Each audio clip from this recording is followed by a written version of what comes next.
உங்களுக்கு ஆதார்ல அந்த register mobile நம்பரை மாத்தணுமா, அதே மாதிரி ஆதார் ஐடியில கொடுக்கப்பட்ட அந்த அட்ரஸை மாத்தணுமா, அதுக்கு நீங்க அங்கேயும் இங்கேயும் அலைய வேண்டாம். UIDAI unique identification authority of India வழங்கும் புதிய ஆதார் ஆப் பிளே ஸ்டோர்ல அவைலபிளா இருக்கு. நீங்க ஒரு ஆண்ட்ராய்டு யூசரா இருந்தீங்கன்னா அந்த ஆப்பை உங்க போன்ல சேவ் பண்ணிட்டு அங்கேயே நீங்க மொபைல் நம்பரை மாத்தலாம், அட்ரஸையும் மாத்தலாம். அதை பத்தின ஒரு சின்ன விளக்கத்தை நான் உங்களுக்கு இந்த வீடியோல பதிவு பண்ணிருக்கேன். கண்டிப்பா உங்களுக்கு ரொம்ப யூஸ்ஃபுல்லா இருக்கும். வீடியோவை கடைசி வரைக்கும் வாட்ச் பண்ணுங்க. இதை நம்ம ஓபன் பண்ணுவோம். இந்த ஆதார் லோகோ டிஸ்ப்ளே ஆயிடுச்சு. Begin journey, register, enter Aadhaar number enter பண்ணியாச்சு. Confirm Aadhaar number, terms and கண்டிஷனை வந்து அப்ரூவ் பண்ணிடணும். அப்புறம் கண்டினியூ கொடுக்கணும். சிம்மை சூஸ் பண்ணணும். Send verification SMS, verify mobile number, face authentication நம்ம வந்து ரெஜிஸ்டர் பண்ணணும். இப்படித்தான் இருக்கும். நம்ம ஃபேஸை வந்து இந்த ரவுண்டுக்குள்ள கொண்டு வந்து கண்ணை நம்ம பிளிங்க் பண்ணோம்னா ரெஜிஸ்டர் பண்ணிடலாம். ரெஜிஸ்டர் பண்ணியாச்சு, கன்ஃபார்ம் கொடுத்துடணும். அவ்வளவுதான், உள்ள போயாச்சு. இப்போ நம்ம உள்ள என்டர் ஆயிடும். என்டர் ஆகிறதுக்கு முன்னாடி பின்ன கொடுக்கும். பின்ன கொடுத்த உடனே உள்ள நம்ம என்டர் ஆயிட்டோம். இதுதான் என்னுடைய ஆதார் ஐடியோட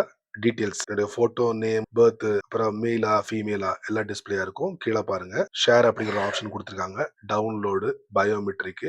ஷேருங்கிறது குறிப்பிட்ட டீடைல்ஸை ஷேர் பண்ண முடியும், மொத்தமாவும் ஷேர் பண்ணிக்கலாம். செக்யூரிட்டி, இதுல பயோமெட்ரிக் லாக்கு, பின்னு சேஞ்ச் பண்ணலாம். ஃபேஸ் அத்தன்டிகேஷன் வந்து நான் ரெஜிஸ்டர் பண்ணிருக்கேன். அதுக்கப்புறம் சர்வீஸ், மொபைல் நம்பரை அப்டேட் பண்ணலாம், அட்ரஸ் அப்டேட் பண்ணலாம், ஃபேமிலியோட அக்கௌண்ட்டை ஆட் பண்ணலாம். அதுக்கப்புறம் என்னுடைய ப்ரொஃபைல்ல இந்த மாதிரி டீடைல்ஸ் இருக்கும். ஃபைனலி எல்லாம் முடிச்சதுக்கு அப்புறம் கீழே லாக் அவுட் அப்படிங்கிற ஆப்ஷன் இருக்கு. அதை கொடுத்து நம்ம லாக் அவுட் பண்ணிக்கலாம். ப்ரோசீட். சமல, அவ்வளவுதான். See you. இந்த மாதிரி சின்ன சின்ன விஷயங்கள் நிறைய தெரிஞ்சுக்கணும் ஆசைப்பட்டீங்கன்னா வழக்கம் போல நம்ம சேனல்ல ஃபாலோ பண்ணுங்க.